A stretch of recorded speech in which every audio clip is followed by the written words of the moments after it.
Masa kayak gitu.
Oke, baik kita mulai ya. Bismillahirrahmanirrahim. Assalamualaikum warahmatullahi wabarakatuh.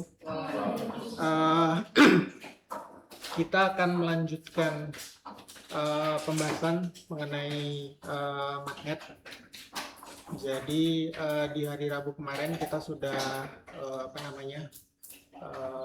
membahas ya tentang pendahuluan magnet sendiri. Tapi sebelumnya sebenarnya saya ingin mencoba memperdalam mengenai konsep gaya dan magnet ya, karena secara umum kalau konsep gaya dan magnetnya sendiri itu universal ya.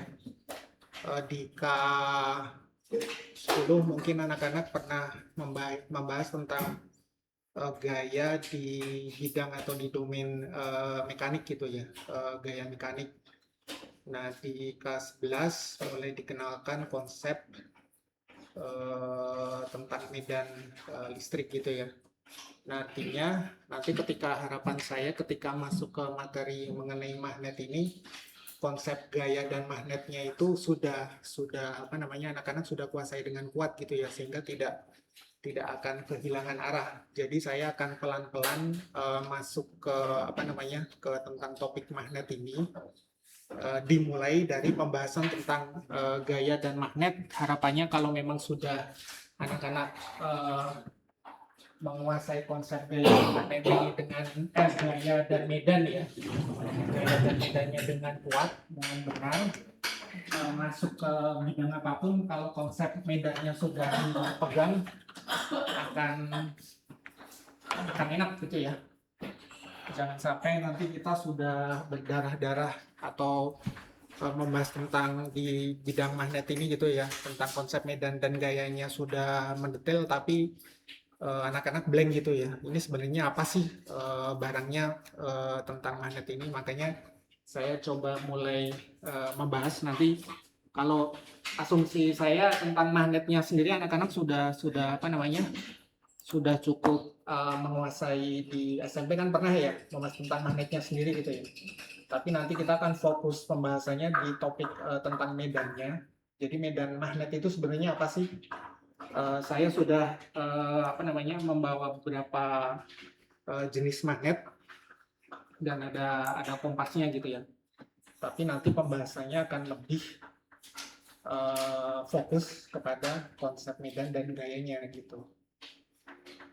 Saya ingin memperlihatkan juga bahwa bukan hanya di magnet loh, di semester yang lalu kita sudah banyak pembahasan tentang listrik, bahkan di semester mungkin di kelas 10 ya sudah membahas tentang gravitasi. Itu semua nanti sebenarnya antara tiga bidang ini ya.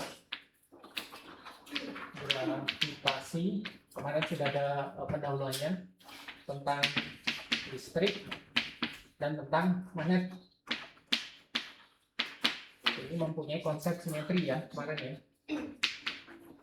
Jadi kemarin itu ada first principle ya. Boleh saya perkenalkan tentang konsep first principle. First principle itu konsep dasar ya, di mana hukum-hukum fisika bekerja. Misalnya kalau dulu coba kita ingat-ingat gitu ya, hukum tangan kanan. Ada yang pernah ingat apa itu hukum tangan kanan? Nanti akan kita pakai lagi di magnet ini.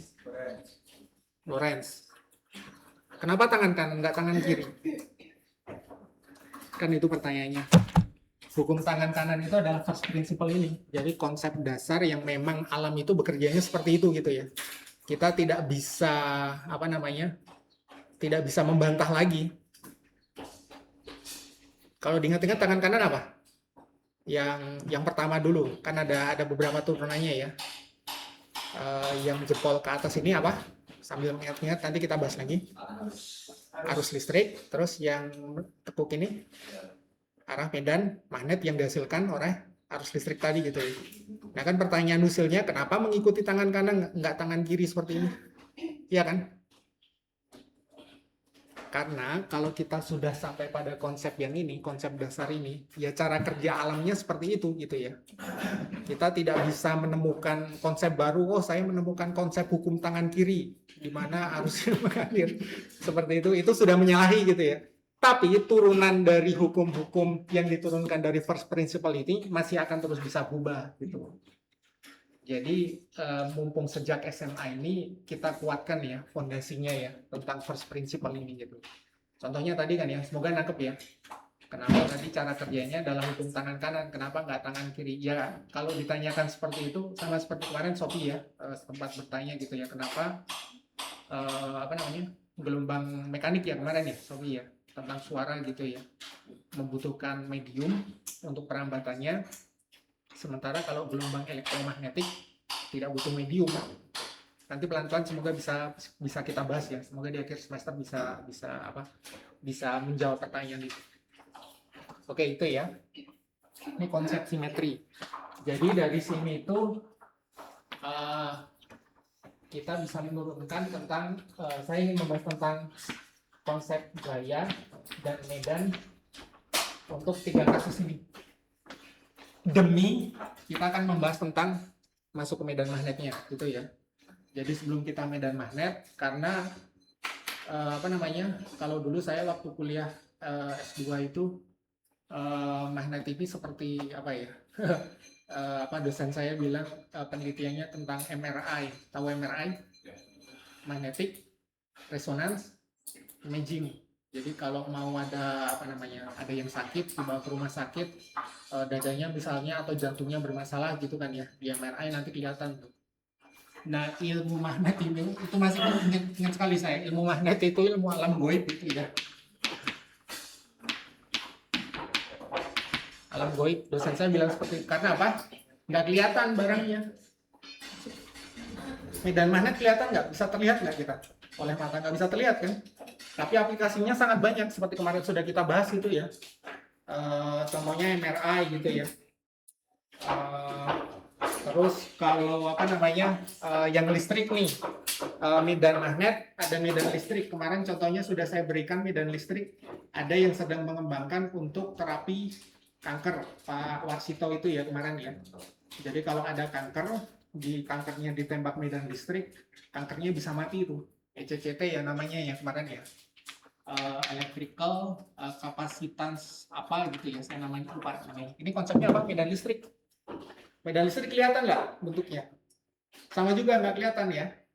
Jadi alam goib ya, kalau orang umum bilang gitu ya, kita nggak bisa melihatnya, tapi kita bisa menurunkan konsep-konsepnya, itu yang kita pelajari, akan kita pelajari. Oke, itu pendahuluannya.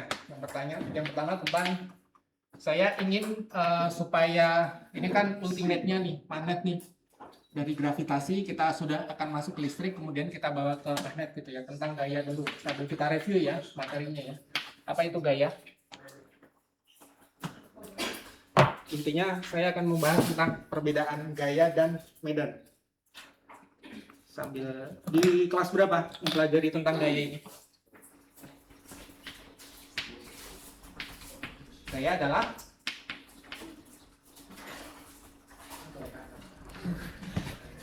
apa?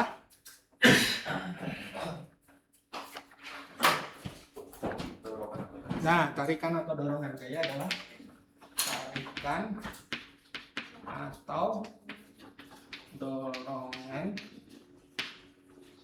Saya pelan-pelan ya, semoga anak-anak nggak ini nggak bosan. Yang dapat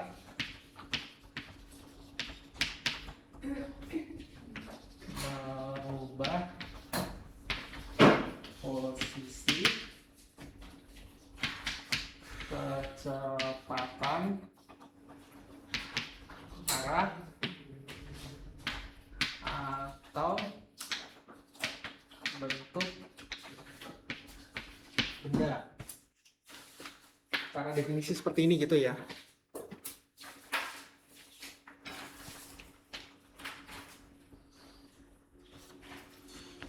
Jadi misalnya secara definisi sebelum kita masuk ke magnet,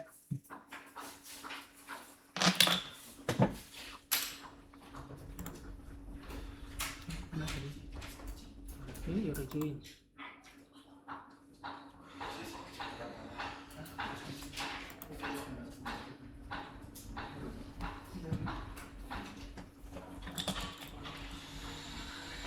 Jadi kalau di mekanika klasik, ketika saya memberikan gaya ke suatu benda gitu ya, bendanya misalnya apa? Kapur ini gitu ya.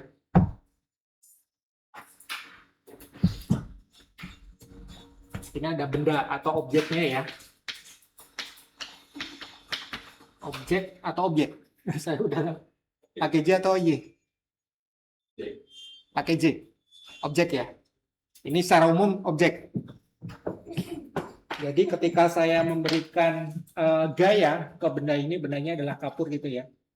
Si kapur ini nanti dia akan dapat yang pertama tadi apa tuh?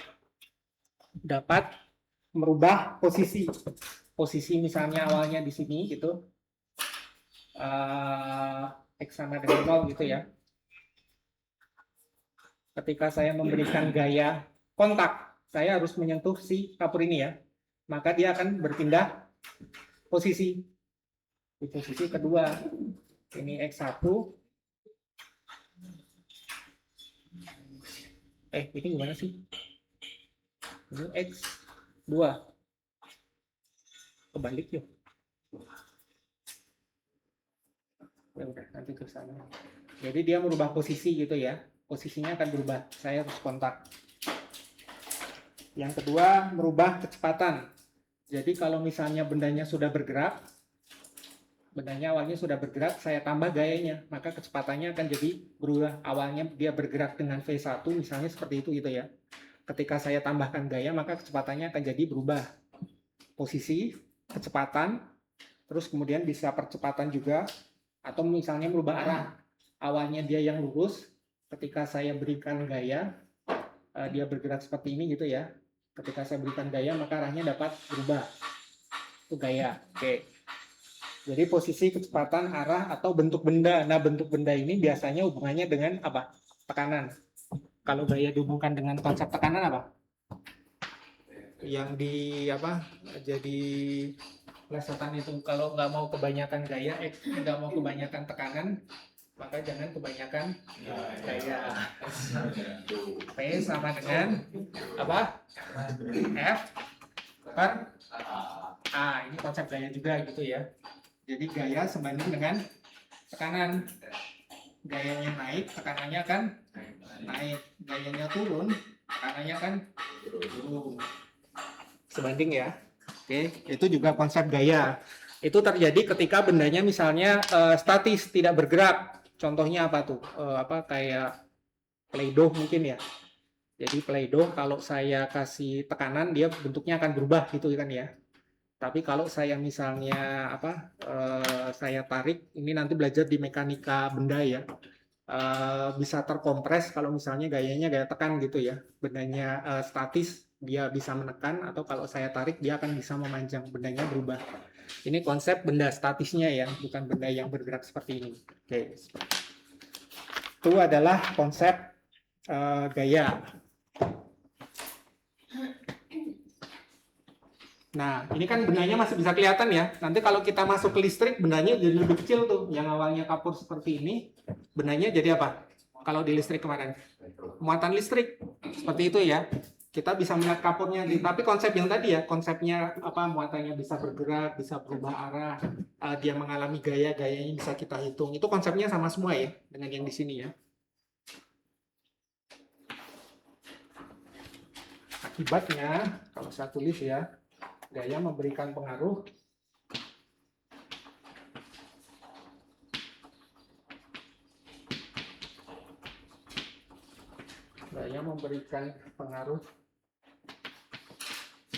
pada benda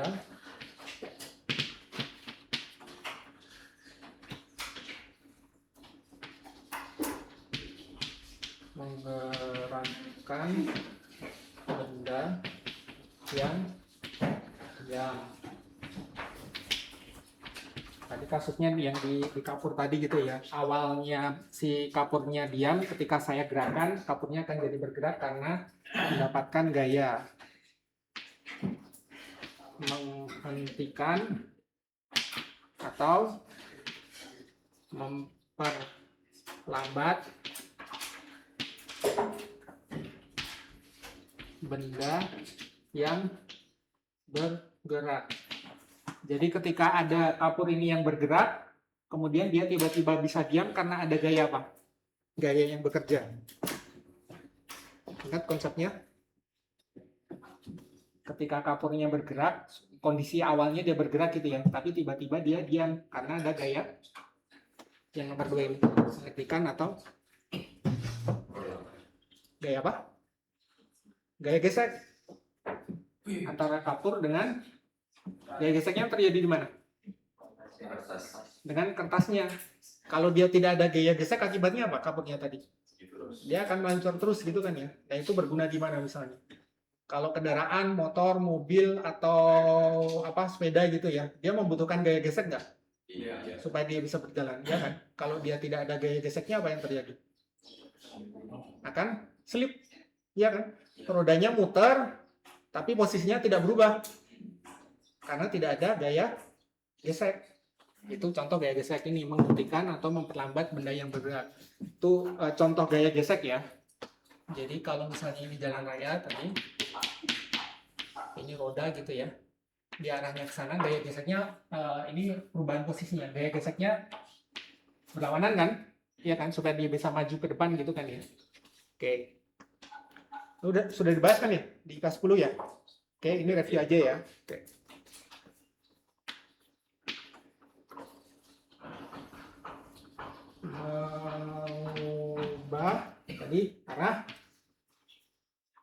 Mengubah arah dan kecepatan. Di sini nanti masih berupa apa kata-kata atau kalimat gitu ya, tapi nanti ketika kita masuk perhitungan kecepatan ini nanti kita definisikan sebagai apa biasanya? Simbolnya apa kalau kecepatan? V gitu ya. Terus ini nanti besaran-besarannya kita rumuskan semua, kita matematiskan semua. Jadi mulai dari intuisinya dulu ya. Nomor 4, tadi mengubah bentuk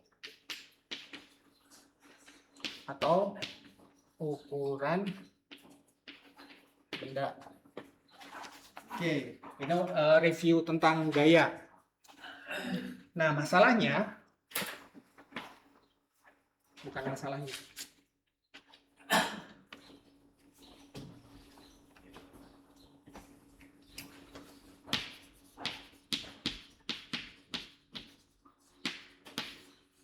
Masalahnya, bukan masalah yang lain.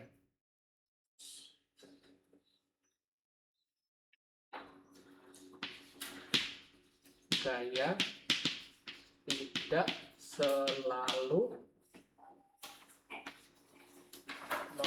membutuhkan kontak langsung. Saya dari sini ya, kontak langsung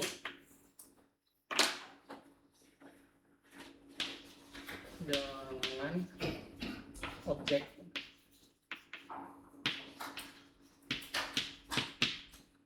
Ini kalau anak-anak karena belajar fisika harusnya kalau ada yang, tapi ini real ya, terjadi ya, ketika zaman dulu atau bahkan yang zaman sekarang ya, ada seseorang yang bisa menggerakkan benda tanpa menyentuh benda tersebut, apa anggapannya? Mistis, magic, seperti itu kan ya. Real ini, apa namanya? Nah, karena sudah belajar fisika harusnya anak-anak tahu ya, oh itu karena ada konsep. Nanti dari sini kita masuk ke konsep dengan saya contohkan. Ini ada videonya ya. Ini namanya James Randi. Nanti mungkin saya kasih keywordnya aja. Ini dulu tuh ada cerita singkatnya yang James Randi itu ada orang Shaolin kalau tidak salah ya, belajar tentang ilmu Shaolin dari Cina, tapi dia tinggalnya di Amerika. Dia katanya dengan belajar ilmu Shaolin itu dia bisa menggerakkan benda-benda tanpa menyentuhnya. Kalau udah belajar konsep fisika kan pasti ada medannya kan, seperti itu ya. Tapi James Randi ini ingin membuktikan bahwa itu bukan semacam kekuatan gaib atau kekuatan ilmu tenaga dalam gitu kan ya. Yaitu konsep fisika dasar ini sebenarnya. Nanti videonya silakan dicari gitu ya, si James Randi ini. Mungkin ada shotnya. Bukan ini. Ini pesulap merah. Gurunya pesulap merah ini James Randi nih. Saya ini ya. Nah ini si itunya. Ini ada nih. Nanti di luar ini ya, saya kasih James Randi itu. Tapi silakan dicari.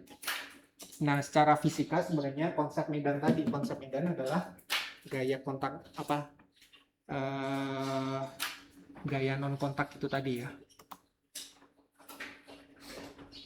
Wah, jadi kalau nggak ada orang langsung.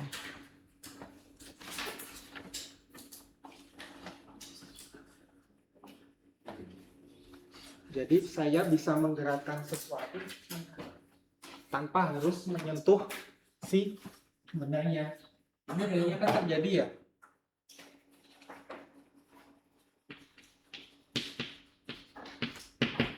Contoh kita kasih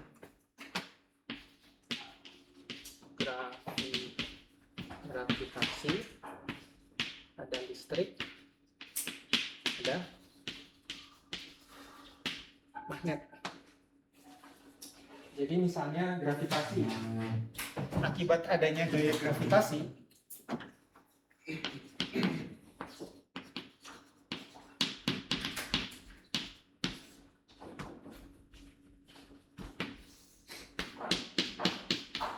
ini bumi, yang terkenal kan ini apel gitu ya, buah apel ya.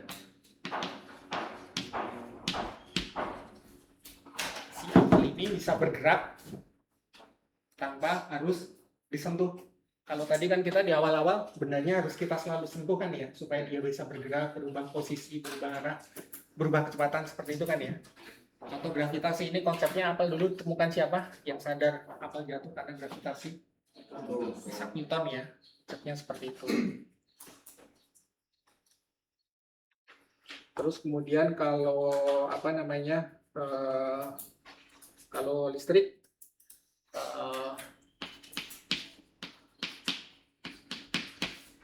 ini bendanya masih kelihatan gitu ya. Kalau listrik, saya punya muatan positif di sini, muatan sumber. Di sini nanti bumi sebagai sumber, di sini sebagai objek. Tadi definisinya kita mana ada objek ya? Ini ya.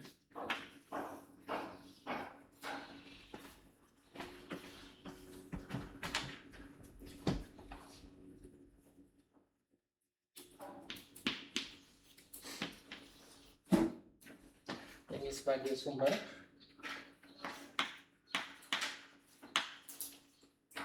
Ini sebagai objek. Sebagai objek. Objek ini yang akan mengalami gaya. Kalau sumbernya di sini ini selalu satu arah, sudah sering kita bahas ya, bahwa si objeknya ini akan arahnya selalu menuju ke pusat bumi. Jadi kalau buminya seperti ini, kalau bumi objeknya di sini, arahnya menuju pusat bumi gitu ya. Arahnya satu. Kalau di sini listrik konsepnya mulai berkembang ya. Kalau sumber berarti akan menghasilkan medan. Medannya arahnya gimana? Medannya akan keluar. Sehingga kalau ada objek dia muatannya positif, dia akan menjauh, akan bergerak, menjauhi si sumbernya. Kalau dia muatannya objeknya negatif, maka dia akan mendekat. Jadi ada sumber, ada objek. Nah, dari sini kita bisa mulai mendefinisikan medan. Bahwa saya bisa di awal kita analisis ya, medan itu tidak sama dengan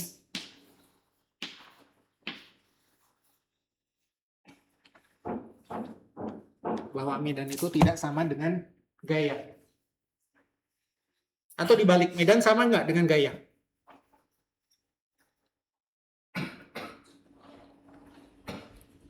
Medan itu miliknya siapa? Yang bisa menghasilkan medan siapa? Sumber kan? Sementara yang mengalami gaya, objeknya. Jadi beda ya.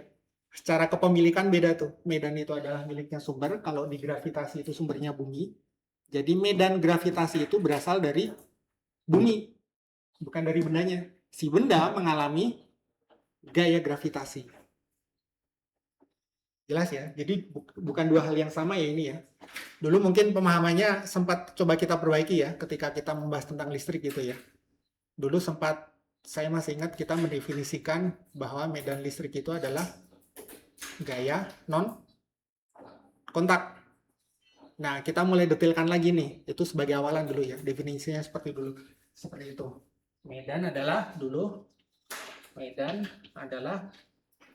gaya non kontak. Ini definisi awalnya dulu nih. Sekarang karena udah K12, kita detailkan lagi. Bahwa sebenarnya medan itu karena definisinya lebih detail ya, itu tidak sama dengan gaya. Medan itu berasal dari objek sumbernya ya.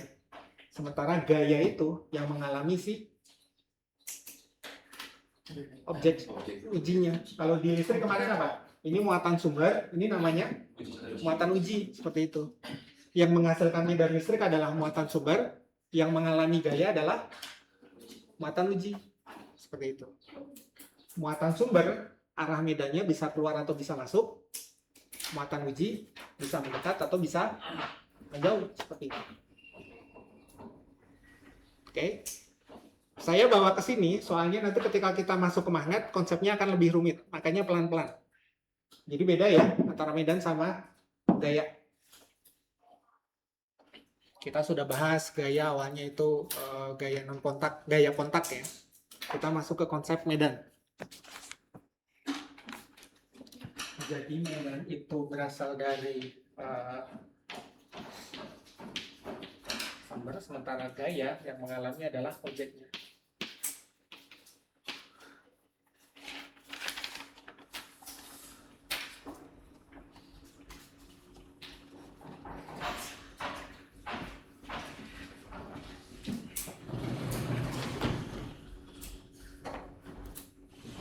Jadi kalau saya coba formalkan untuk ketiga kasus ini gitu ya, definisinya adalah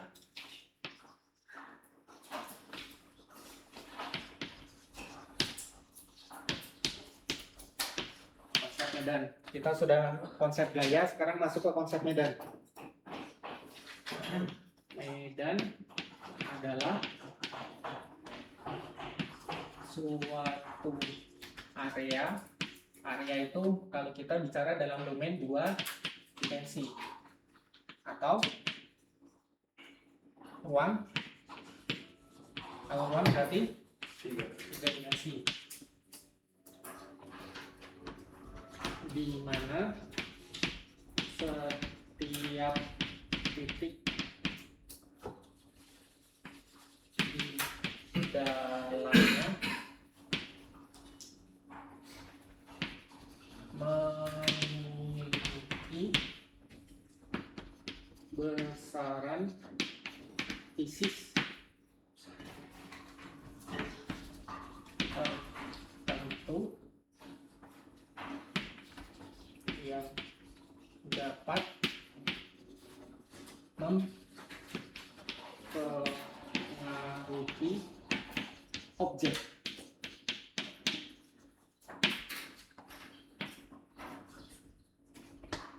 Jadi di sini ada keywordnya memiliki besaran fisis tertentu. Besaran fisisnya apa? Bisa gravitasi, bisa listrik, bisa magnet, yang dapat mempengaruhi objek lain. Kalau di gravitasi objeknya apa? Benda bermassa. Oke. Kalau di listrik objeknya adalah benda bermuatan. Benda bermuatan punya massa nggak? Benda bermuatan punya massa nggak? Punya. Elektron punya massa? Punya kan? Artinya elektron pun juga sebenarnya akan dipengaruhi oleh gravitasi. Nah, ini hubungannya itu ya sebenarnya. Ketika kita membahas listrik, ada gaya gravitasi juga, tapi kita punya penyederhanaan. Untuk kasus misalnya ketika kita membahas listrik, ya udah kita fokus saja di listrik. Untuk gaya apa? Efek-efek medan yang lainnya kita asumsikan 0 dulu seperti itu. Tapi kan definisi awalnya apa di sini? Gravitasi akan mempunyai pengaruh terhadap semua benda yang memiliki massa. Ketika kita masuk ke listrik, muatan punya massa ada gitu ya. Artinya dia akan berpengaruh. Apa nggak kelihatan? Medan adalah suatu area dalam 2 dimensi atau 3 dimensi. Pembahasan awal kita selalu memulainya dari yang sederhana dulu ya. Kita tidak akan langsung memulai dari pembahasan tentang medan di ruang 3 dimensi. Nanti akan terlalu kompleks. Nanti itu mungkin ketika kuliah gitu ya. Kita di sekarang dalam bentuk area aja kan, selalu bidang aja kan, 2 dimensi kan ya. Karena kita menyederhanakan dulu pembahasannya. Selalu belajar fisika seperti itu ya, alurnya tidak akan langsung masuk ke kompleks, tapi kita menyederhanakan dulu gitu. Jadi pembahasannya lebih banyak di area 2 dimensi, di mana setiap titik di dalamnya memiliki besaran fisis tertentu. Besaran fisis ini maksudnya apa? Ya tadi ketika kita sedang membahas medan gravitasi, berarti besaran fisisnya adalah gravitasi. Ketika kita sedang membahas listrik, besaran fisisnya adalah medan listrik. Nanti ketika kita membahas magnet, besaran fisisnya adalah medan magnet. Nah, objeknya apa nih? Kalau di listrik, tadi muatan listrik gitu ya.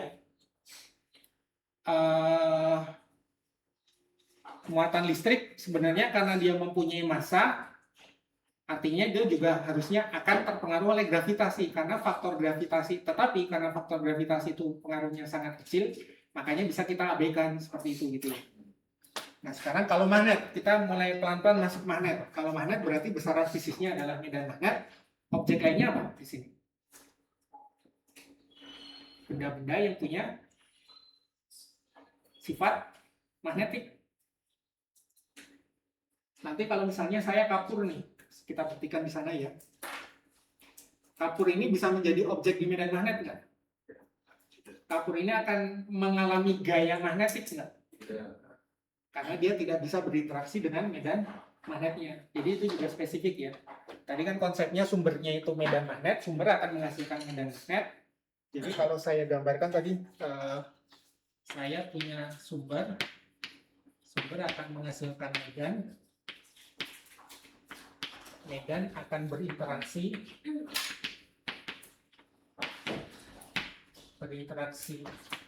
dengan objek tertentu gitu ya, tertentu. Akibat interaksinya dia akan menghasilkan gaya. Selalu siklusnya seperti ini kan, sumber akan menghasilkan medannya berinteraksi dengan objeknya tadi juga spesifik ya, kalau di gravitasi objeknya harus punya massa seperti itu. Akibat interaksi tersebut si objek akan mengalami gaya. Jadi alurnya seperti itu. Ini nanti konsepnya juga akan kita pakai di magnet. Magnet itu piramida level ketiganya ya. Jadi itu konsepnya akan lebih rumit. Tapi alurnya akan selalu sama ketika kita membahas gravitasi, membahas listrik, membahas magnet. Jadi punya sumber akan menghasilkan medannya berinteraksi dengan objek, dia akan menghasilkan gaya seperti itu. Ini untuk pendahuluan tentang dot product atau cross product ya. Jadi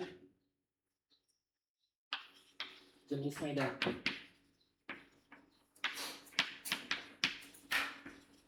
Ada medan skalar, ada medan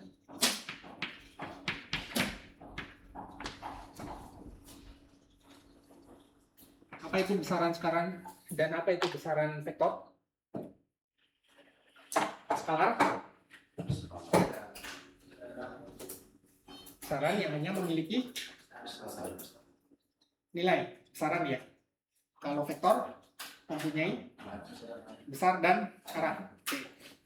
Ini contohnya saya kasih satu, contohnya adalah temperatur.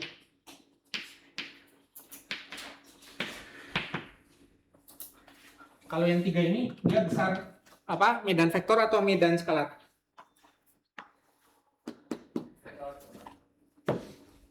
Gravitasi skalar atau vektor? Vektor, karena dia punya arah ya medannya ya. Medannya selalu menuju ke pusat bumi. Listrik? Vektor, karena bisa keluar atau keluar masuk.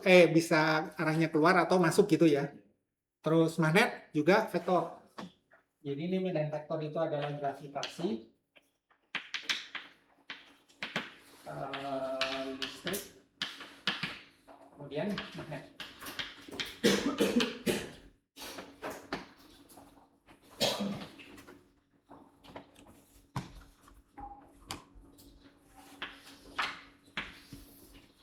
Contoh yang medan skalar ini seperti apa sih? Kembali lagi, kalau kita menggambarkannya analisisnya terlalu kompleks gitu ya untuk 3 dimensi, kita reduksi dimensinya menjadi 2 dimensi. Jadi kalau misalnya saya punya ruangan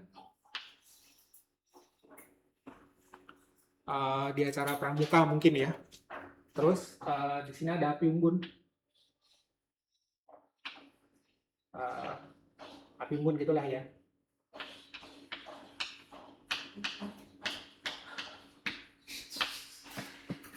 Api unggun ini akan menghasilkan medan skalar berupa apa? Distribusi suhu.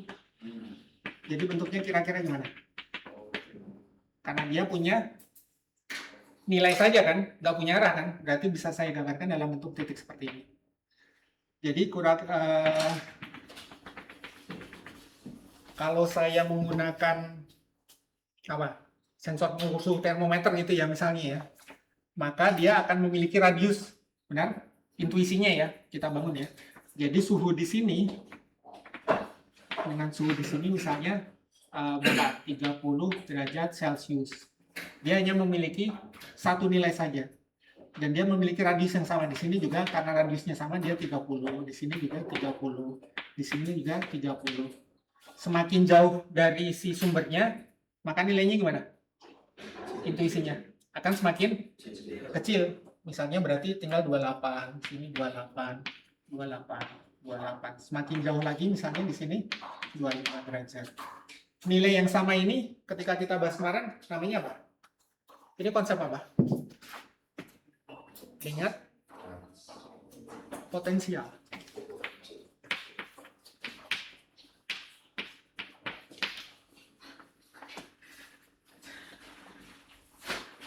Waktu K11 kemarin kita bahas potensial itu seperti tangga gitu ya. Kalau di mekanik ya, ketika kita berada di lantai yang sama, yaitu potensialnya sama.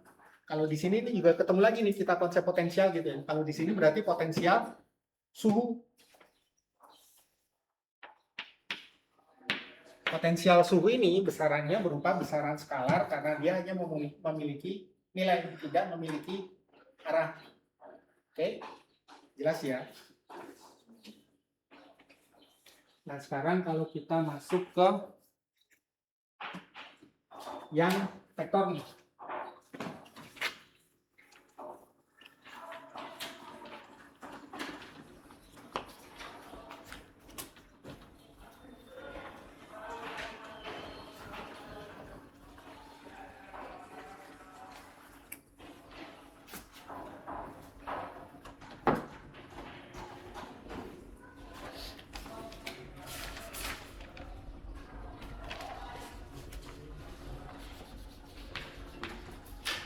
Jadi yang temperatur udah ya, sekarang yang gravitasi. Medan gravitasi, sambil mengingat-ingat ya rumusnya ya.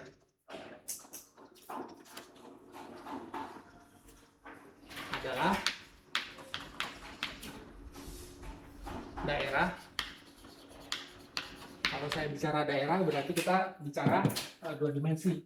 Tapi pada sebenarnya kita bicara ruang juga gitu ya. Daerah di sekitar benda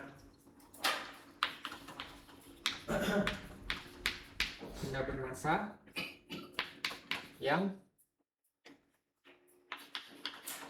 berinteraksi dengan benda bermassa lainnya sehingga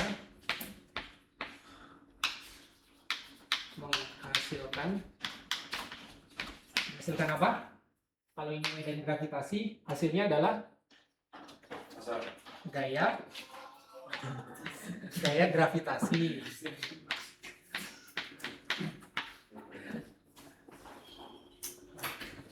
Intinya apa sih sebenarnya? Saya ingin anak-anak bisa membedakan antara gaya dengan medan. Intinya itu ya. Karena saya temukan juga di textbook itu masih banyak, ini levelnya di textbook bahasa Indonesia ya, masih menyamakan antara medan dengan gaya. Jadi saya ingin mencoba mendetailkan gitu ya, bahwa medan dengan gaya itu berbeda gitu. Ini intuisi dasarnya ya.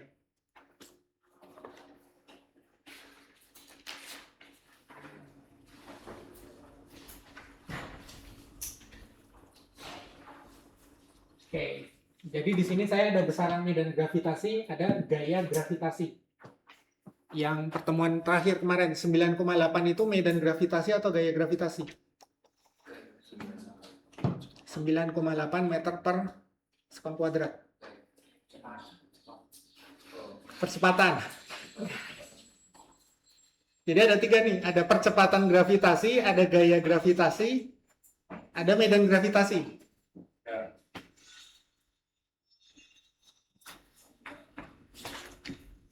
Tadi ya.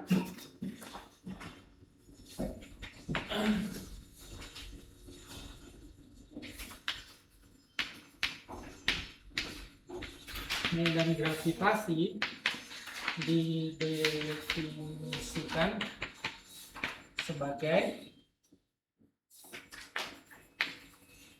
gaya gravitasi per satuan massa.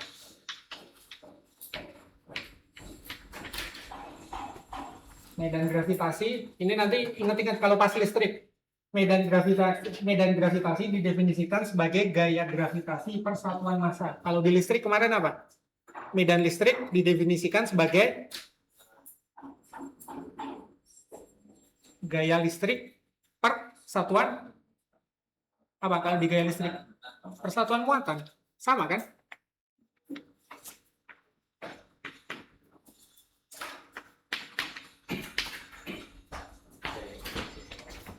Medan gravitasi didefinisikan sebagai gaya gravitasi per satuan massa. Gaya satuannya apa? Newton. Massa satuannya? Kilogram. Newton kalau saya pecah lagi, apa dia? Kilogram per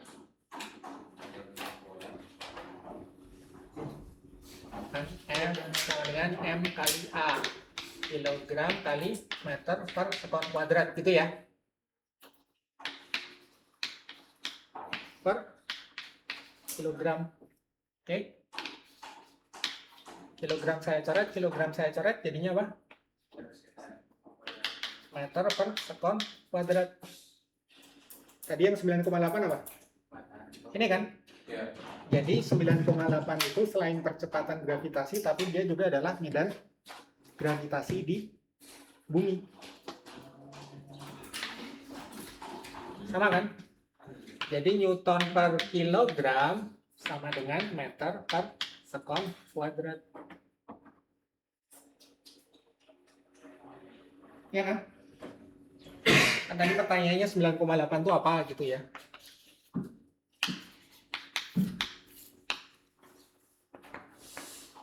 Ini adalah percepatan benda akibat dari medan gravitasi di bumi.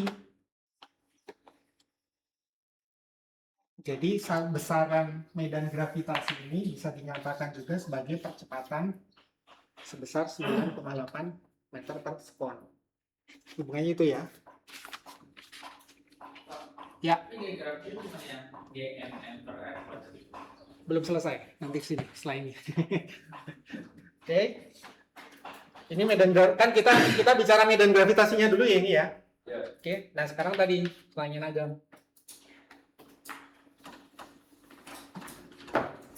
Saya ingin nanti ingin menyambungkan yang konsep simetri tadi gitu ya. Tadi kan ini J medan ya. Sekarang kita bahas ininya. J sama dengan tadi J kali M besar, M kecil per R kuadrat. Ini baru gaya gravitasi. Benar? Kalau di listrik apa? K, Q besar, Q kecil, R kuadrat. Sama bentuknya? Sama kan? Ya. Itu yang saya maksud sebagai konsep simetri tadi ya. Di gravitasi, kita punya rumus ada suatu konstanta gravitasi gitu ya. Karena objeknya di gravitasi itu adalah massa, M besar kan massa bumi kan ya. Oke, M kecil ini adalah objeknya.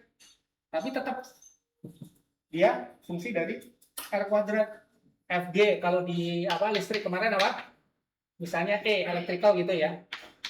K Q besar dikali Q kecil per R kuadrat. Sama bentuknya. Sama kan? Jadi tadi ujungnya adalah first principle tadi gitu ya. Jadi alam dibikin atau dibangun oleh sang pencipta gitu ya. Kan cantik banget ya, bisa dari gravitasi kok ke listrik bentuknya sama seperti itu. Iya kan? Kan ini nilainya aja yang berubah, tapi bentuk dasarnya ya. Yang ingin saya ceritakan tentang first principle tadi itu. Mau dimanapun, anak nanti misalnya mau jadi scientist, ingin mendongkal konsep ini nih. Ini udah first principle nih. Alam kerjanya cara kerjanya seperti ini nih. Tadi, aturan tangan kanan gitu ya. Ingin coba riset tentang aturan tangan kiri gitu ya. Siapa tahu bisa menemukan konsep baru gitu. Enggak, itu udah first principle gitu ya. Itu adalah cara kerja alam sudah seperti itu. Yang bisa dirubah-rubah, yang bisa ditemukan konsep barunya adalah turunan dari first principle tadi.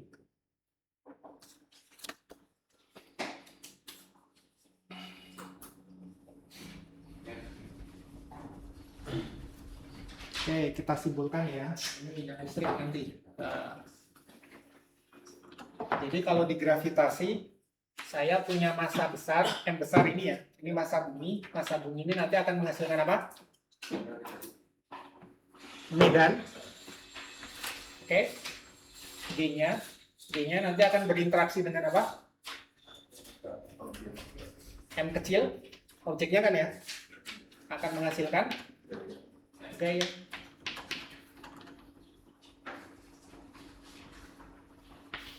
Ini alur ceritanya nih. Makanya konsep medan dengan konsep gaya berbeda nih ceritanya, jalannya ya, jangan disamakan. Bahwa medan itu ceritanya di sini, kalau gaya itu ceritanya di sini. Itu gravitasi.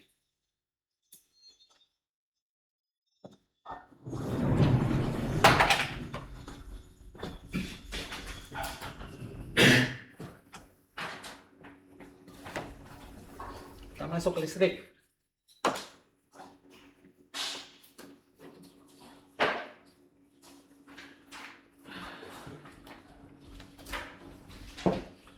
Yang kedua listrik.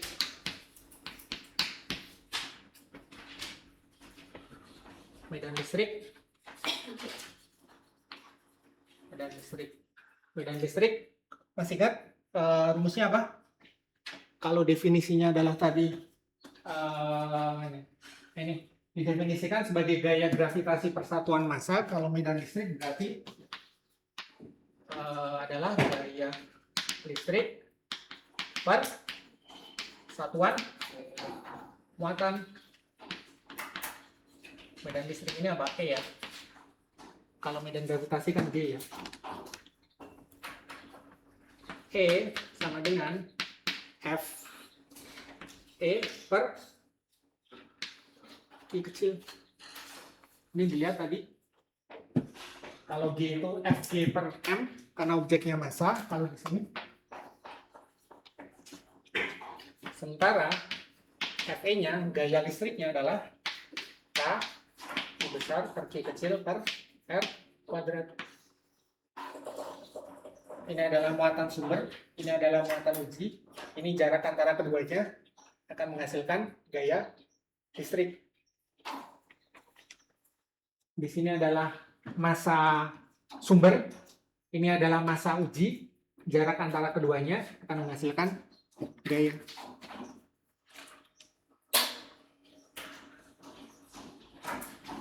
Dari sini kan hubungannya apa? Fe sama dengan Q kecil kali E. Tadi alurnya juga sama ya. Kalau di sini berarti sumber yang menghasilkan medannya apa di sini? Q besar. Q besar akan menghasilkan apa? E. E nanti akan berinteraksi dengan Q kecil, muatan uji, akan menghasilkan gaya. Simetris kan? Sama kan?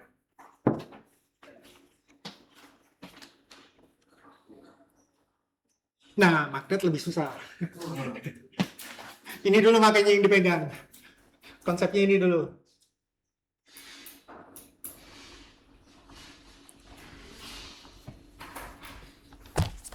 Jadi harapannya sampai di sini konsep gaya dan medan anak-anak sudah jelas. Silakan diendapkan dulu. Nanti kalau sudah masuk magnet agak sedikit aja, nggak usah banyak-banyak.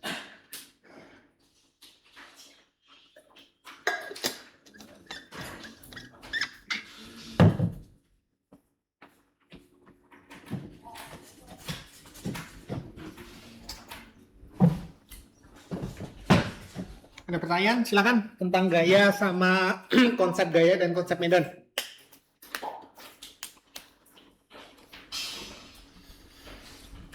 Sebelum kita masuk ke magnet.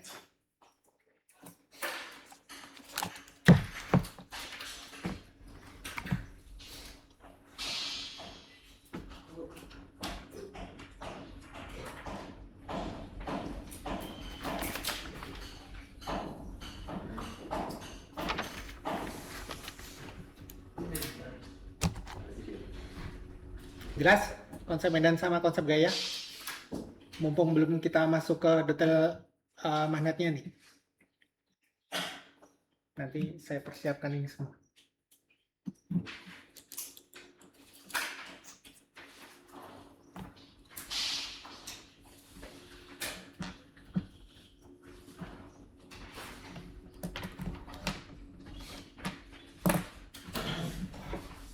Ini konsep ini akan apa? Kalau saya coba ingat-ingat gitu, nanti ketika anak-anak masuk ke kuliah ya, perkuliahan ada namanya kuliah khusus tuh medan elektromagnet.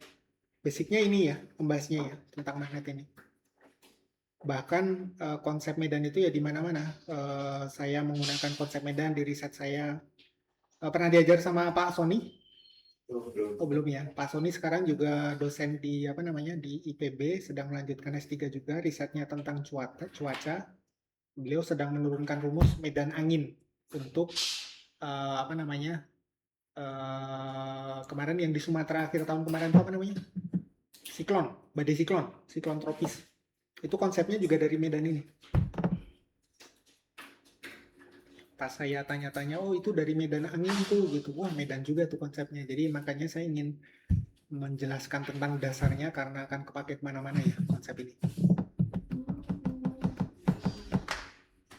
Oke, ada pertanyaan jelas? Ada yang mau didiskusikan? Silakan.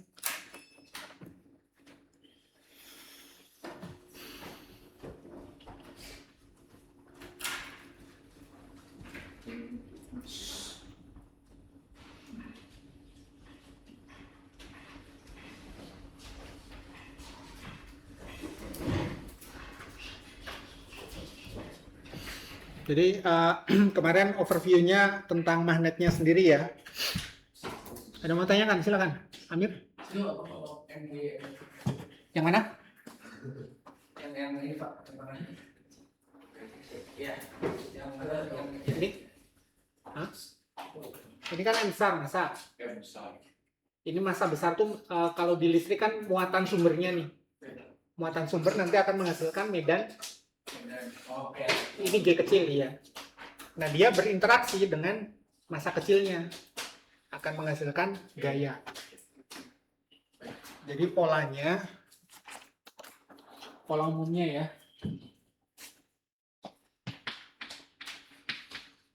Polanya adalah sumber akan menghasilkan medan. Medan berinteraksi dengan objek. Interaksi dengan objek akan mengalami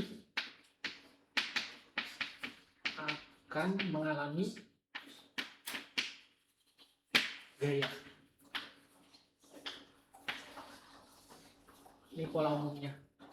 Sumber menghasilkan medan akan berinteraksi dengan objeknya juga nggak bisa semua objek kan, objeknya tertentu ya, gravitasi berarti objeknya yang bermassa seperti itu. Objek akan mengalami gaya akibat interaksi dengan medan tadi.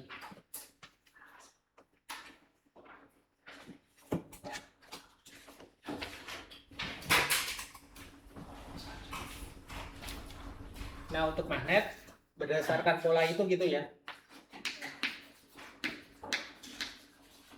Polanya juga sama. Langsung nanti soalnya ini bagian dari pembahasan ke depan.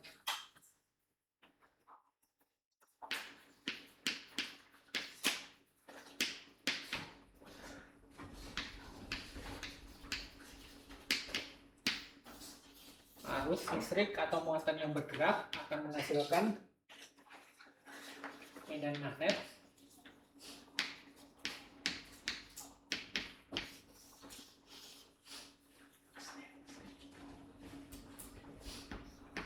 Medan magnet akan berinteraksi dengan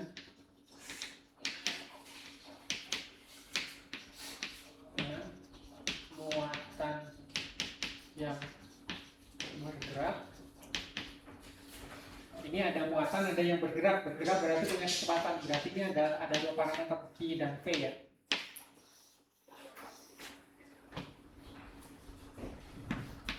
Akan menghasilkan gaya magnet.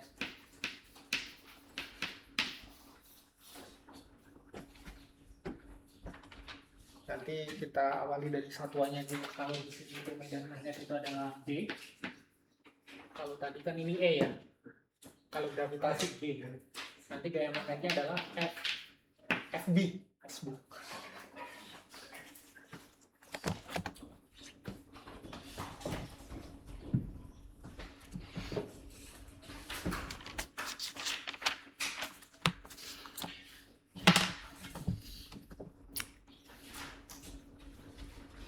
Oke, sambil menjawab yang lalu itu, yang pertama adalah kemarin Wati ya tentang yang medan magnet bumi. Potong.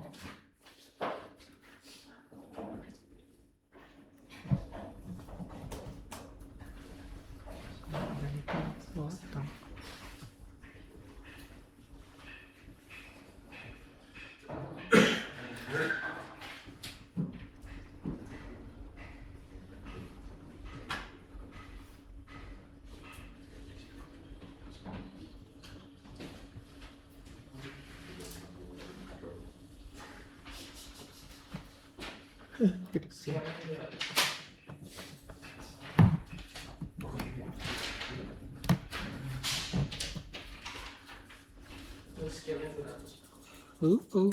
Ada yang ini?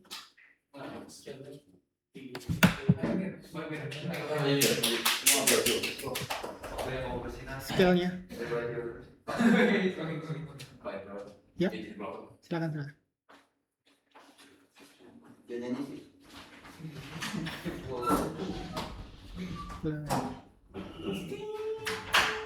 Enggak, ini saya cabut kok enggak ngefek. Kayaknya itunya deh.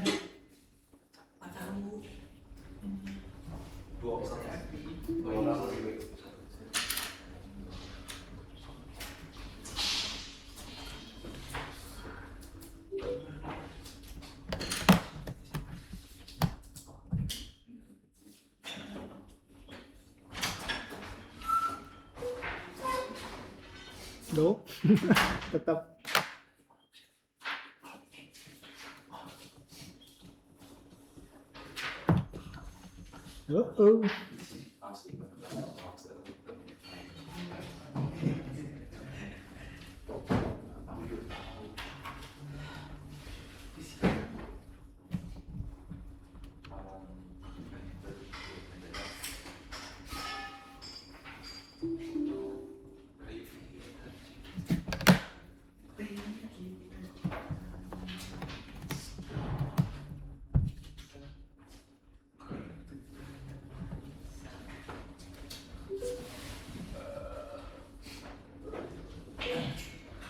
Tetap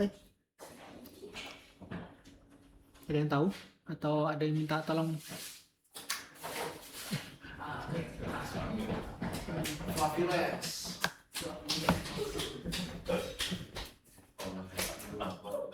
Di situ.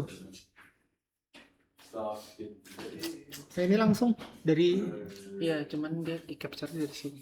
Oh, oke, coba.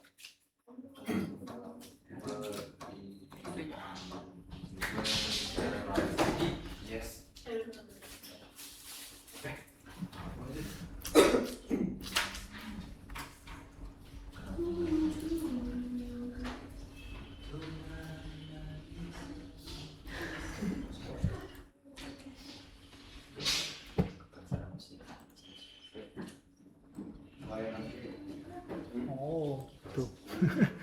Kok bisa berubah? Potong. Segitu, kepotong.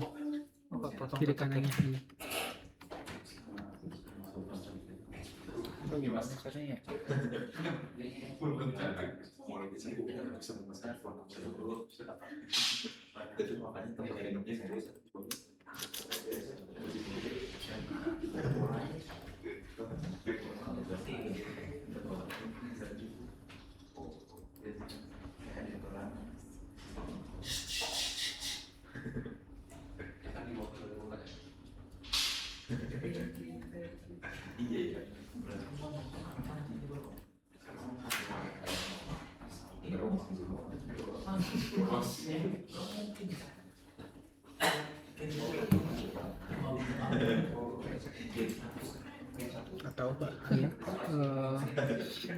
Siapa? Pak Ivri ya biasanya ya.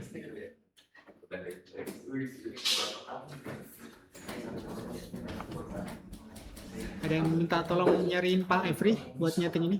Pimpin, Pak Efri di mana? Masih kepotong soalnya. Jauh. Oh tuh udah. Pak Ivri. Siapa yang gerakin ini? Itu Pak ya.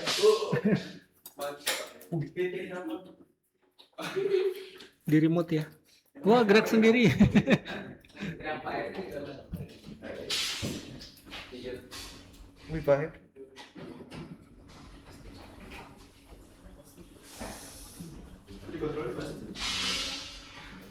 Nah udah. Oke.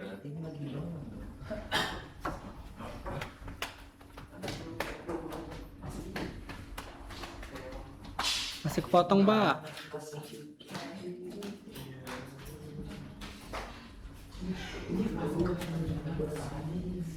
Udah.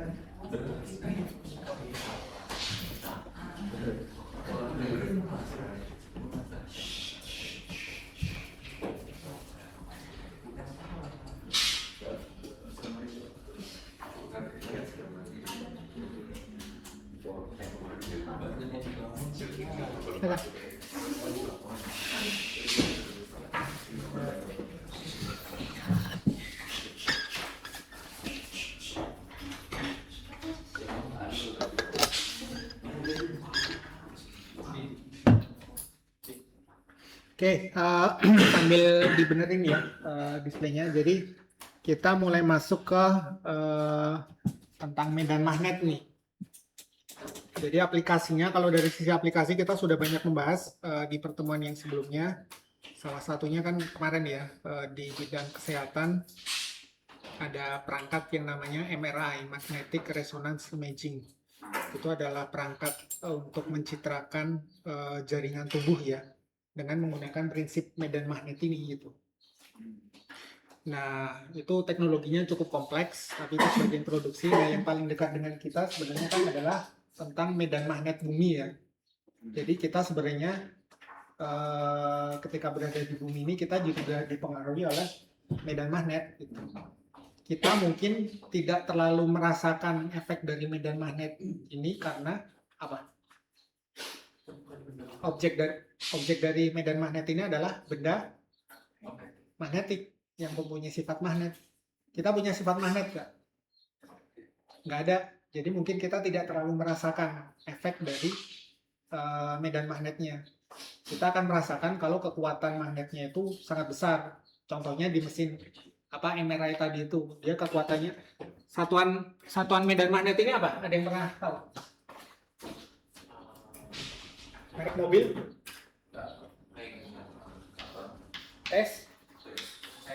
Tesla. Merek mobil kan ini ya. Ini satuan kekuatan medan magnet. Nah, kalau di MRI itu sangat besar. Kemarin saya juga baru tahu ada yang ordernya ini angkanya mungkin kecil ya. 1,5 Tesla sampai 3 Tesla ya. Ini kekuatan MRI dari si medan magnet yang ada di MRI. Kalau di bumi ini mungkin ordernya sangat kecil, order mikro, atau nanti silakan dicari ya berapa kekuatan dari medan magnet ini. Nah, yang bisa merasakan efek kan tadi ya, sumbernya ada sumber, ada objeknya gitu ya. Yang objeknya yang bisa merasakan medan magnet bumi itu siapa? Ini kan, kompas kan? Kompas dia bisa merasakan. Nah, ini saya masih ingat pertanyaan dari tahun yang lalu dari Hiban ya. Dan saat itu saya belum bisa menjawab karena belum mengambil kuliahnya.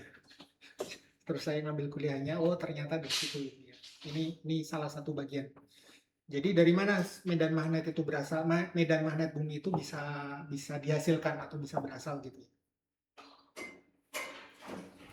Nah, kalau dilihat struktur bumi itu kan, kalau misalnya ini ya, ini adalah buminya kalau kita belah gitu ya. Semakin ke dalam itu suhu bumi itu akan semakin panas. Sehingga nanti ini contohnya kalau ada ini lucu-lucuannya ya. Ini ada video Facebook. Nonton Facebook bentar.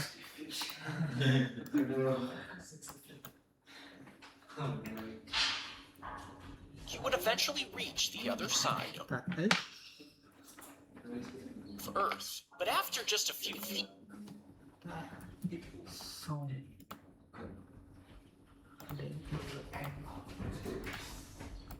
the dirt Aku nggak would mau. be really hard to move.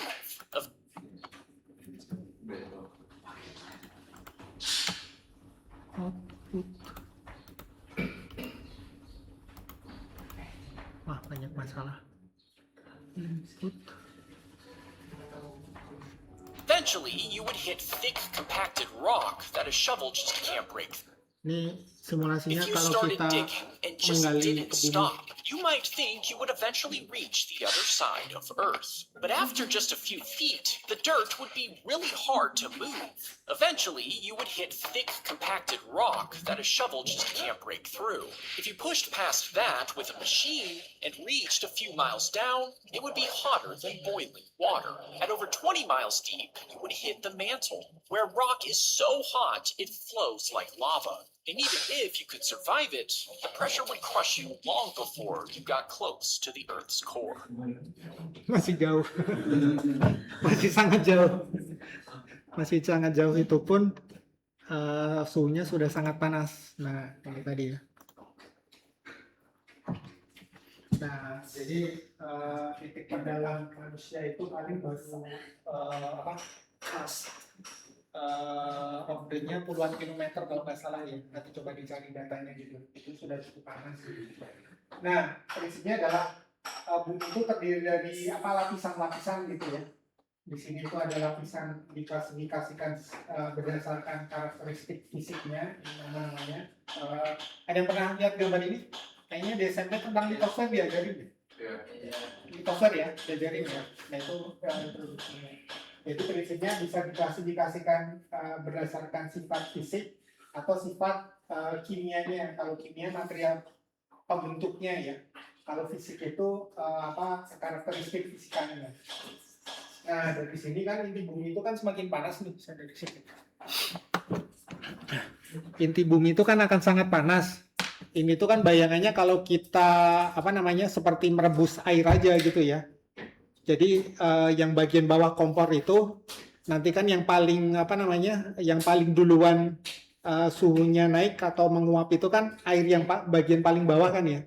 Ketika suhu airnya naik itu suhunya tinggi, dia akan bergerak menuju ke atas airnya dalam bentuk nanti gelembung, terus nanti yang atas akan pendinginan, dia akan turun sehingga nanti akan menghasilkan arus konveksi seperti ini gitu ya. Jadi dia karena suhunya sangat panas, material-material yang ada di dalam bumi itu dia akan mengalir seperti ini nih. Namanya arus konveksi ya. Convection cell seperti ini. Nah, dari situ medan magnet itu dihasilkan dari proses yang namanya proses geodinamo. Inti luar bumi kan tadi ada lapisan-lapisannya ya, ini ya. Ada litosfer, astenosfer, mesosfer dan seterusnya seperti itu. Nah, ini adalah inti yang luar bumi atau outer core itu material pembentuknya dia terdiri dari besi dan nikel cair. Jadi Fe dan nikel itu apa? CD ya? Iya, CD. Ya. Karena sangat panas, besi dan nikelnya ini akan menjadi cair dan dia akan bergerak, mengalir seperti itu. Akibat panas dari inner core, logam yang berbentuk fluida tadi itu dia akan bergerak naik dan turun, akan membentuk aliran konveksi. Nah, selain dari bergerak aliran konveksi, dia karena buminya juga berotasi, dia akan menghasilkan efek Coriolis. Nih. Jadi si besi dan nikel cairnya itu dia akan bergerak spiral seperti itu ya. Karena si besi dan nikel cairnya itu merupakan konduktor, dia dalam bentuk fluida dan dia bergerak akan menghasilkan arus listrik. Nah, di sini konsepnya ya. Arus listrik yang bergerak akan menghasilkan medan magnet. Jadi dari situlah asal usulnya medan magnet bumi itu berasal. Nah, dari sini kita lihat arahnya ya. Jadi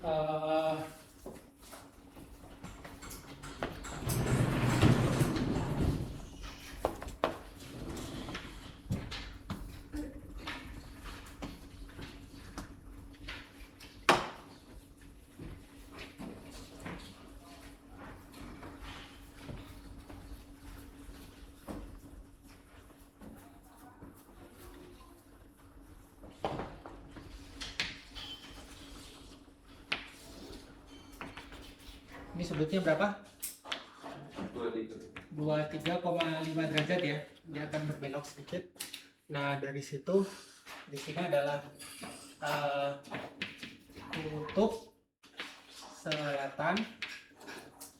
Di sini adalah kutub utara.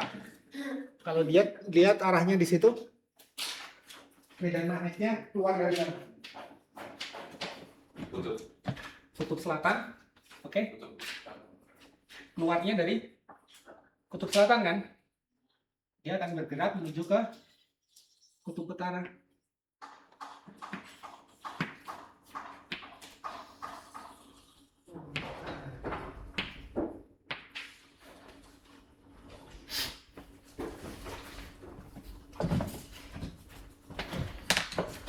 Nah, sekarang kita akan menggunakan ini, kita jauhkan dulu. Kita ingin mendeteksi ya, udah ketutup lagi.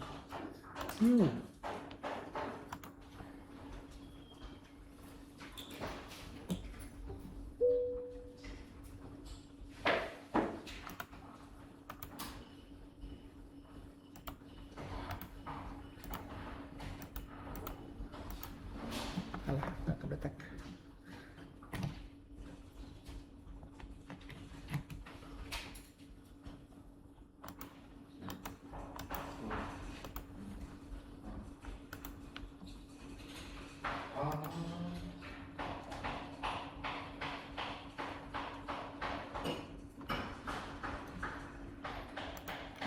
Halo. Nah, kok susah sih pakai zoom aja ya?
Nah,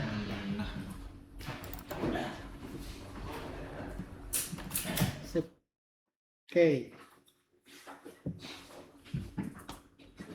Jadi prinsip apa namanya ini kelihatan ya. Jadi tadi konsep awalnya medan magnet bumi itu sangat lemah, kita tidak bisa merasakan ya efek dari si medan magnet. Kita tidak mengalami gaya nih, karena sebagai objeknya ya dari medan magnet, yang bisa mengalami gaya adalah si magnet yang ada di kompas ini gitu ya. Ini bisa dilihat, sudah diajarin kan ya, kalau yang merah ini itu dia adalah kutub apa nih di si magnetnya. Yang merah ini adalah kutub utara. Oke, berarti yang putihnya adalah kutub selatannya. Sifat dasar magnet, kutub yang sama akan tolak-menolak, yang berlainan jenis akan tarik-menarik. Nah, dari sini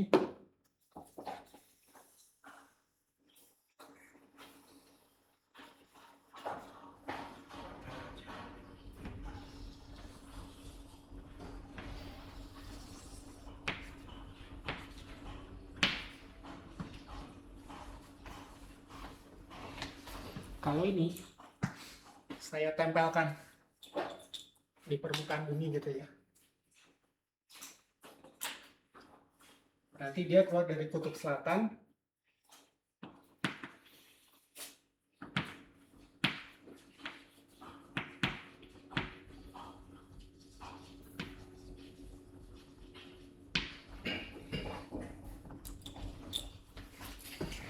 Atau kita gampangin gini aja.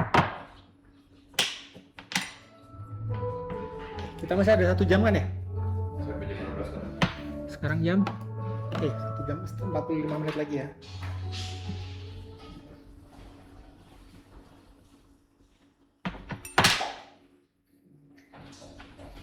Jadi yang ini selatan malah nggak kelihatan ya. Ini adalah yang biru ini adalah kutub S, ada tandanya S ya, South, dia kutub selatan, dan apa namanya yang N ini adalah kutub utara. Medan magnetnya kan nggak kelihatan ya ini ya. Saya ingin mendeteksi medan magnet ini dengan menggunakan si apa namanya kompas ini gitu. Jadi saya ingin kira-kira mensketsa gitu ya medan magnetnya untuk si magnet bentuk U ini cara kurang lebih gimana bentuknya.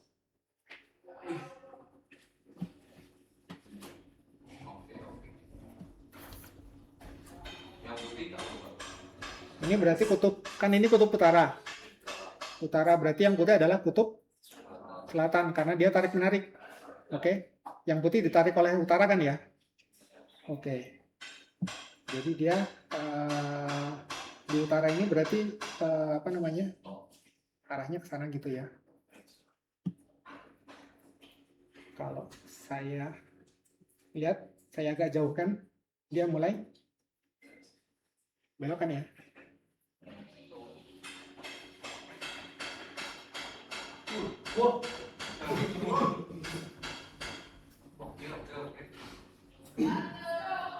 Ini kita mendeteksi medan magnetnya ya.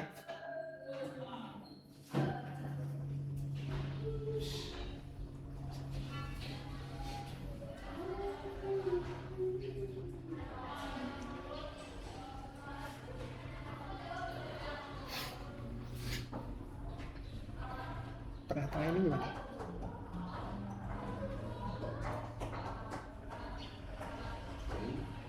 Jadi tengah-tengah ini dia kurang lebih ke sana ya. Kan medan magnetnya nggak kelihatan nih. Kita ingin mendeteksi ya ceritanya ya. Jadi arah medan magnet diarahkan oleh di apa namanya ditunjukkan oleh kutub utara dari kompas. Jadi arah medan magnet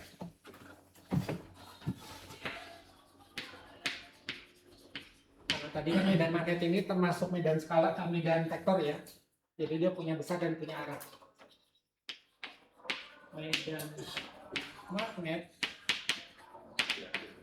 ditunjukkan oleh arah utara kompas. Ini konsep dasarnya ya, medan magnet oleh arah utara. Itu yang pertama. Yang kedua, dia keluar dari kutub utara menuju ke kutub selatan. Oke. Ini nanti di sini juga sama ya, tuh. Ketika berada di tengah-tengah, dia juga arahnya pasti juga akan sama. Ketika semakin ke bawah, sama kan? Semakin ke atas juga sama. Saya jauhkan ya.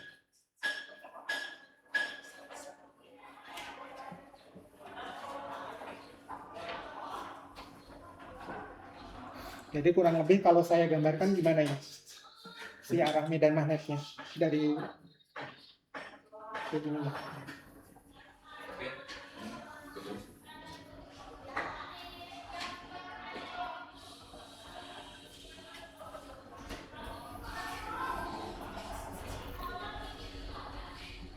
Oke, sudah terbukti ya dengan menggunakan kompas ini ya. Iya. Tuh misalnya pada arah lurus ini dia semakin ke atas dia akan semakin ikutin kan ya.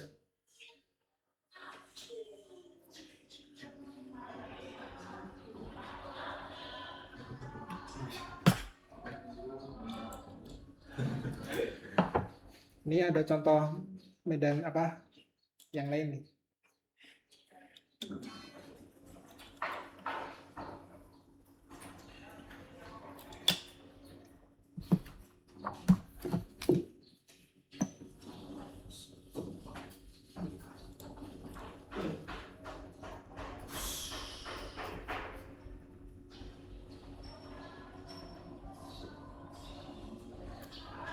Kalau saya gerakan,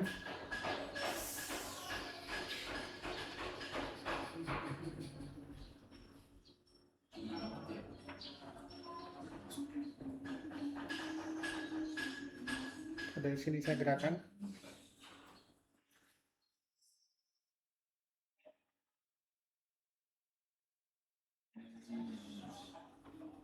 jadi garis-garis medan magnetnya kira-kira gimana? Dari sini keluar,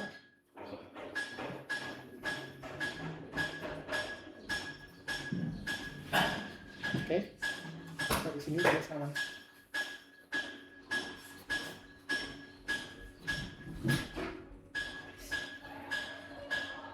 Kan arah si medan magnetnya ditunjukkan oleh kutub utara dari si kompasnya.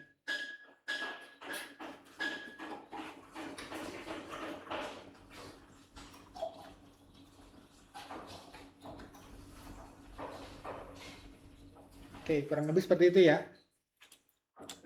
Jadi dari sini saya punya garis-garis medan magnet kurang lebih seperti ini.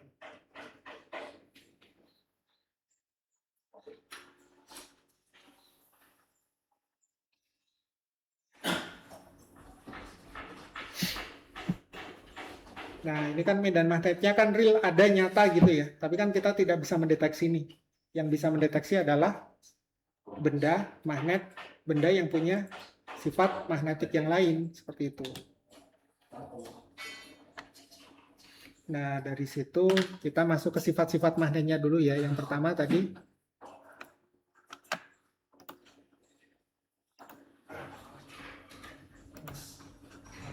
ini dia.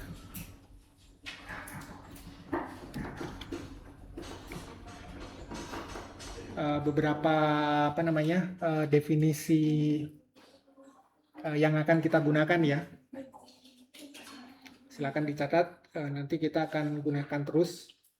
Jadi magnet adalah benda atau bahan yang memiliki kemampuan untuk menghasilkan medan magnet. Jadi setiap magnet akan menghasilkan medan magnet.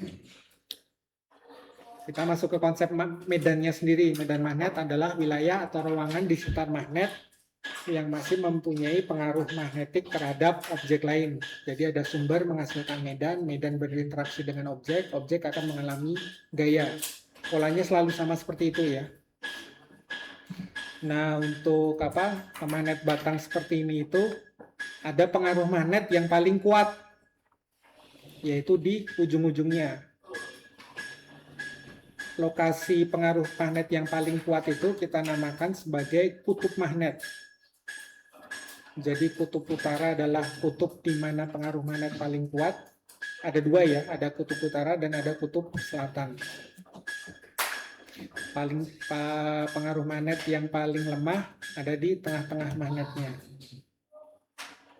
Ini nanti kalau di sini nggak kelihatan. Dulu silakan dicatat beberapa definisi yang akan kita pergunakan.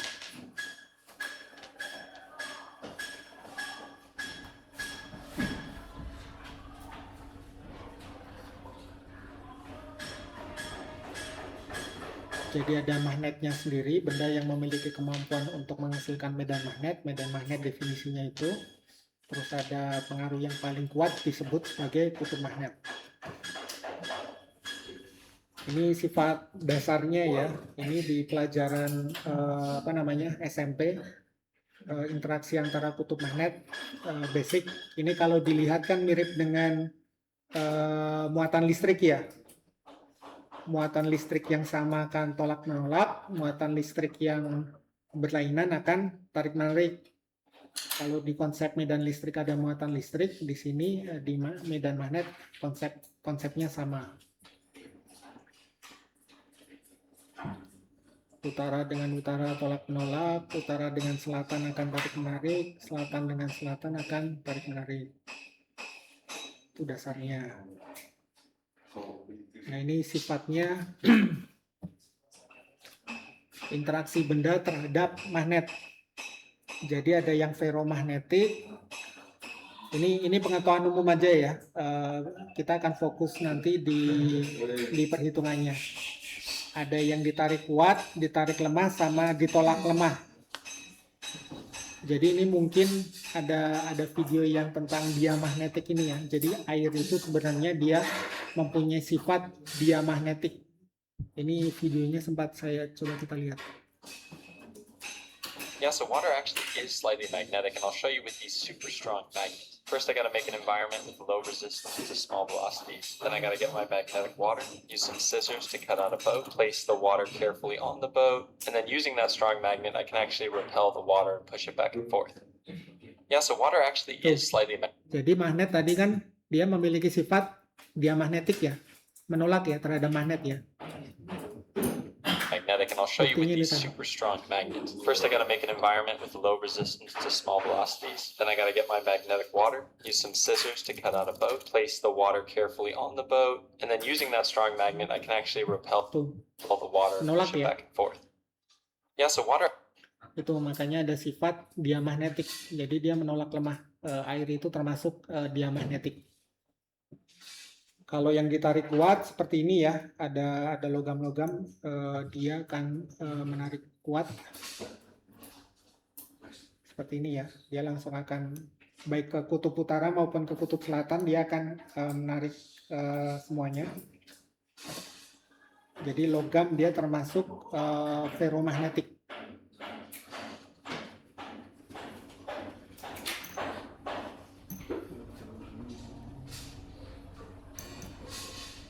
Ini tadi kekuatannya berada di ujung-ujungnya ya, makanya dia akan lari ke ujung-ujungnya nih. Karena sifat medan magnet yang paling kuatnya berada di ujung-ujungnya.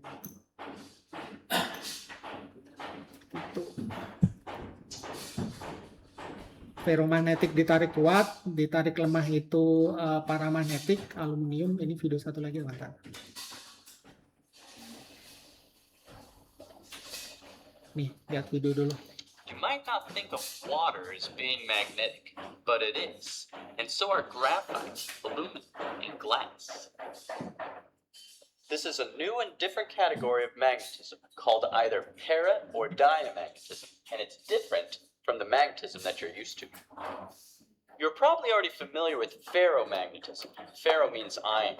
An unmagnetized piece of iron, or nickel or cobalt, becomes a magnet in the presence of a magnetic field. The effect is strong and lasts even after the magnet is removed. Paramagnetism is a similar effect, except that it's much weaker and temporary. Aluminum is a good example of a paramagnet.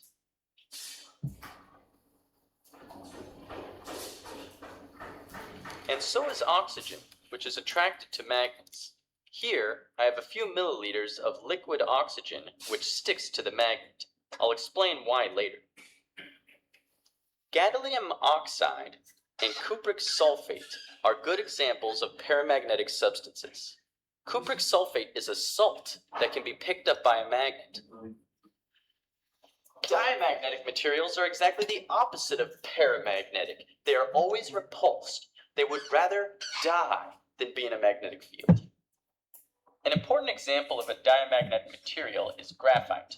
This specially made pyrolytic graphite is repelled by a magnetic field. Don't be confused. This is not static electricity or eddy currents. Graphite is repelled by a magnet, always, both by the north and south end. Pyrolytic graphite is a grown crystal of flat carbon layers which maximizes the diamagnetic effect. Of course, the best diamagnets are superconductors, which at low temperatures provide exact opposite repulsion to whatever magnetic field is present when they're chilled. They are perfect diamagnets. The most famous and powerful diamagnetic is bismuth, element number 83 on the periodic table. The The bismuth-powered boat sails toward the weaker magnetic fields.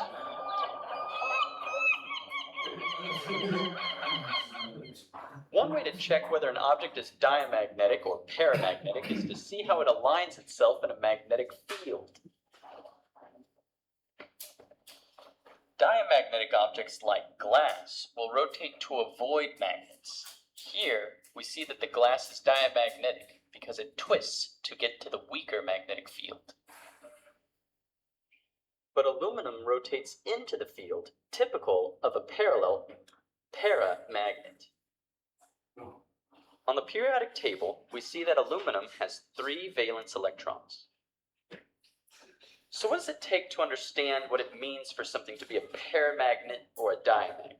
You have to know what the electrons are doing. Consider, for example, aluminum. We see from the periodic table that aluminum has 3 valence electrons. That's 2s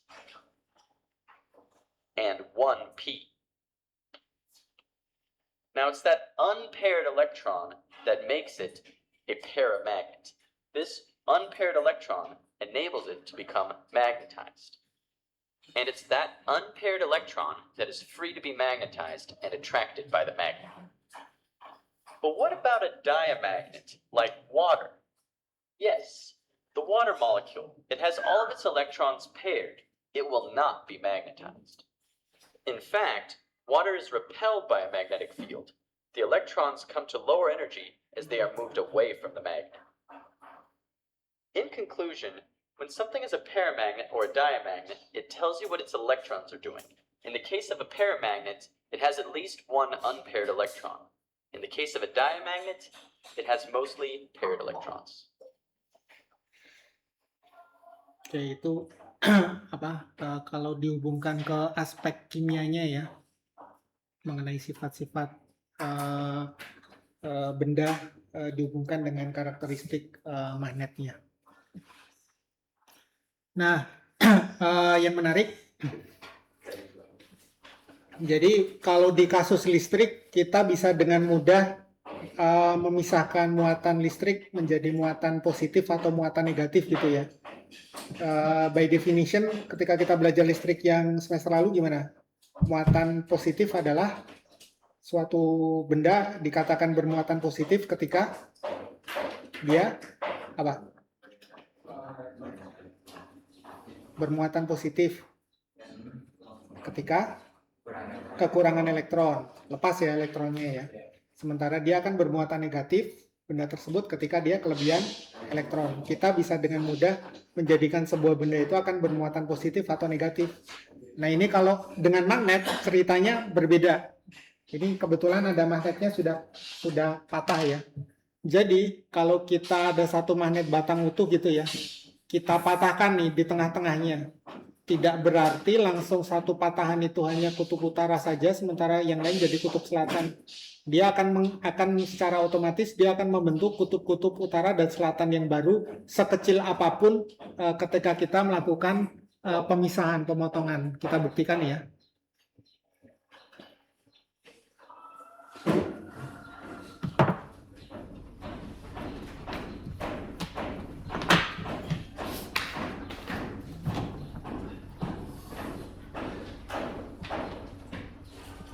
Ini misalnya kutub utara, kutub selatan, utara dengan utara kan tolak menolak, oke? Utara dengan selatan dia akan tarik menarik. Tapi ketika saya patahkan,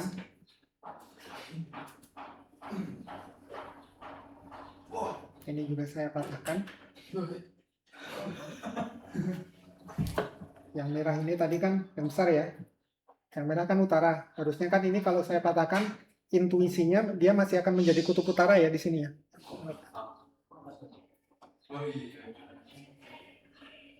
Oke, ini saya patahkan. Ternyata dia akan menjadi kutub selatan baru.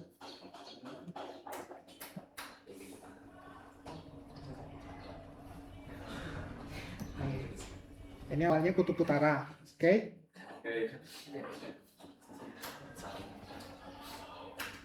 Utara dengan utara akan tolak menolak. utara dengan selatan, dia akan tarik-menarik. Misalnya saya patahkan, ini sedikit. Kita lihat apa yang akan terjadi. Dia tetap akan menjadi kutub selatan, yang di sini enggak. Sementara kalau ini saya patahkan, dia akan menjadi tetap kutub utara. Bayang ya. Jadi kita tidak bisa memisahkan menjadi satu, atau yang kecil ini ya. Yang kecil ini.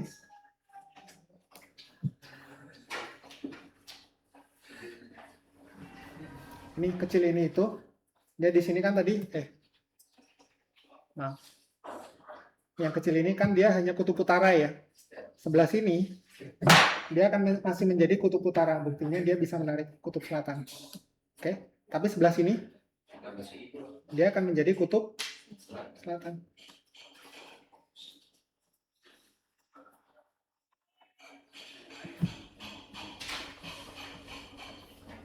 Jelas ya. Jadi kita tidak bisa dengan mudah memudahkan kutubnya ya. Dari yang awalnya dipol, pol ini kutub ya, dua pol, dua kutub menjadi monopol, satu kutub. Ini buktinya. Ini kan harusnya utara semua nih. Ya masih menolak ya, utara dengan utara ya, tapi bagian sini menarik. Ya, makanya kita tidak bisa membuat magnet itu hanya menjadi monopol, pasti akan selalu dipol. Kita tidak bisa memisahkan, kutub utara saja atau kutub selatan aja. Kita potong-potong lagi, ini kalau kita potong-potong lagi menjadi kecil, pasti dia akan selalu menjadi dipol, akan selalu mempunyai dua pol. Seperti itu.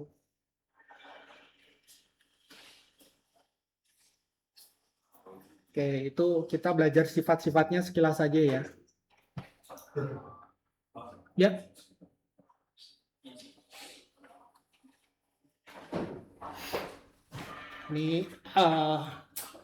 Ini sudah kita lakukan ya tadi ya. Jadi arah medan magnet yang dihasilkan oleh suatu magnet itu ditunjukkan dengan arah kutub utara dari kompas itu. Ini kalau kita gambarkan, tadi sudah kita gambarkan kurang lebih kalau magnet batang seperti ini.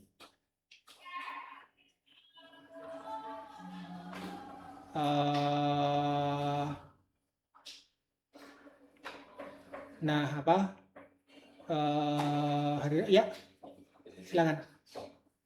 Rabu depan kita akan masuk ke percobaan Ørsted. Bahwa arus listrik nanti akan menghasilkan medan magnet yang mengikuti kaidah atau hukum tangan kanan. Tahun kemarin saya sudah membuat perangkat percobaan sederhananya. Semoga bisa saya tunjukkan di Rabu depan ya, di Rabu hari depan. Jadi ketika ada arus listrik yang mengalir, nanti di sekitar kawat kabel arus listrik itu nanti akan dihasilkan medan magnet. Medan magnetnya nanti bisa kita deteksi juga dengan menggunakan kompas seperti ini. Nanti kita akan coba lakukan percobaannya besok Rabu. Dari situ nanti kita tebak-tebakannya. Jadi kalau arus listriknya menuju tadi ya, tangan kanan tadi ya, arus listriknya arahnya ditunjukkan oleh ibu jari ini, medan magnetnya ditunjukkan oleh keempat jari yang lain. Nah, kalau yang pertama ini berarti arus listriknya mengarah mana? Jadi ada sumber, ada positif negatif gitu ya. Ini ada kawat yang mengalir, arus.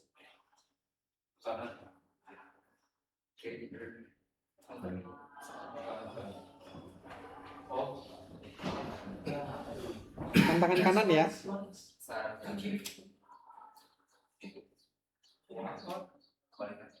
Yang pertama dulu nih.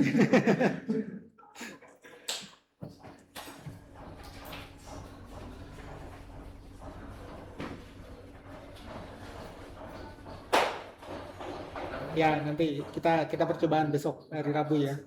Saya tunjukkan. Nah, dari situ kita sudah banyak membahas tentang karena besaran vektor ya, magnet ini ya. Jadi selain mempunyai nilai juga mempunyai arah. Kita masuk apa namanya? Kita mau mulai melakukan perhitungan. Jadi intuisi dari arahnya sudah kita bangun, kemudian nanti kita akan melakukan mulai perhitungan rumus-rumusnya untuk menentukan besarannya, magnitudonya seperti itu.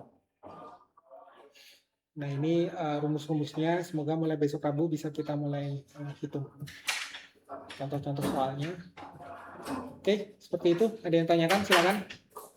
Target hari ini sampai di situ dulu.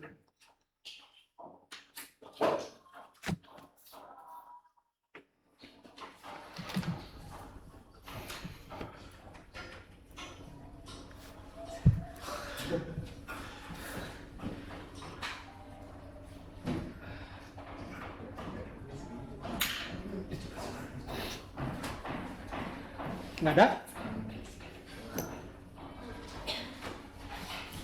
Oke, kalau nggak ada, baik. Saya tutup ya. Makasih atas perhatiannya di pelajaran hari ini. Silakan diresapi ya, karena nanti banyak tuh. Saya akan mencoba masuknya pelan-pelan, mulai membangun dari intuisinya dulu gitu ya, sebelum nanti kita masuk detail mengenai ke perhitungan atau rumus-rumusnya. Harapannya ketika intuisinya sudah terbangun gitu ya, tentang medan magnet yang tadi barusan kita buktikan bahwa dia secara kasat mata nggak akan terlihat gitu ya, tapi bisa kita deteksi itu dari sisi arahnya.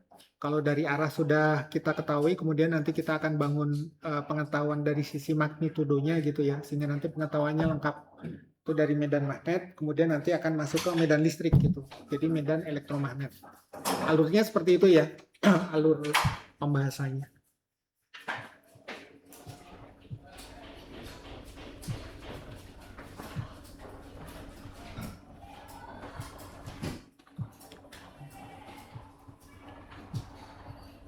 Baik, kalau nggak ada pertanyaan, saya cukupkan sampai di sini.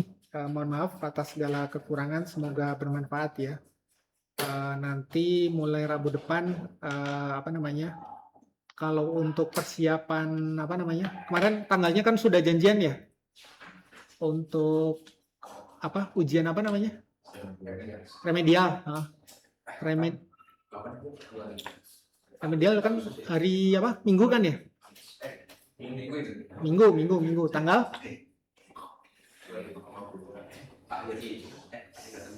30 Agustus ya? 28 Jumat. 30 hari Minggu. Nah, nanti secara konsep ya seperti ini ya, akan saya coba singgung dikit-dikit. Tapi kalau secara umum kisi-kisinya mungkin akan saya sudah pernah share belum ya yang dari kuis atau ujian sebelumnya itu jawaban sama soal-soalnya. Nanti saya kumpulin ulang aja ya sama jawabannya, nanti basis soalnya dari situ nanti mulai anak-anak bisa pelajari sejak sekarang gitu ya. Sehingga harapannya nanti kalau dari sisi soal silakan dipelajari, tapi dari sisi konsep bisa kita bahas di kelas seperti itu. Baik, saya cukupkan ya. Terima kasih. Assalamualaikum warahmatullahi wabarakatuh.